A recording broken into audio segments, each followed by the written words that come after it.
আরে এই কাজের মেয়ে, তোকে লাস্ট ওয়ার্নিং দিলাম, এটা যে কেউ না জানে। আরে সাহেব আমার মাকে কি লুকাইতে বলতেছে বউ? আরে কে? আরে ডল, তোকে তো আমি ভয় পেয়ে দিয়েছি। আরে বাবার কি হয়ে গেছে? আরে ওসব বাদ দে। আরে কাজের আন্টি আছে, খাবারে কি বানাইছেন? খিচুড়ি। আরে তোকে তো আমি আজকে নিজের হাতে খাওয়াবো। আরে গরিবের বড় লোকের বন্ধু তো কোনোদিনও হবে না। এই কাজের মেয়ে মনে আছে তো?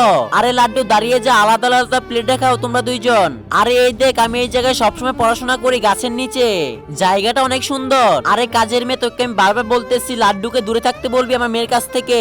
আরে বেটা, আজকের পর ওর সাথে আর মিশবি না। আরে ব্যাপারটা কি আমি জেনেই ছাড়বো। তুমি যদি এই ছবিটাকে ঘৃণা করো, আল্লাহর এই সুন্দর ছবিটাকে ভালোবাসো, ভিডিওতে একটা লাইক করে চ্যানেলটাকে সাবস্ক্রাইব করে দাও। তুমি যদি লাইক সাবস্ক্রাইব কিছু না করো, আমি ভাববো তুমি শয়তানকে ভালোবাসো।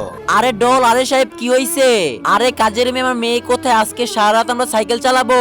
আরে আমার মেয়েকে তুই আমার কাছে কেড়ে নিলি। আরে বাবা এই তো আমি। আরে মা, আমার কোনদিন ছেড়ে যাবি না। আরে মা, আজকে আমার কসম সত্যি করে বলবে সাহেব আমাদের কাছে কি লুকাইছে। আরে আজকে থেকে অনেক আগে আমার দুটা মেয়ে হয়েছিল, সাহেবের কোনো সন্তান ছিল না। সাহেব পরে আমার একটা সন্তানকে কিনে নিল।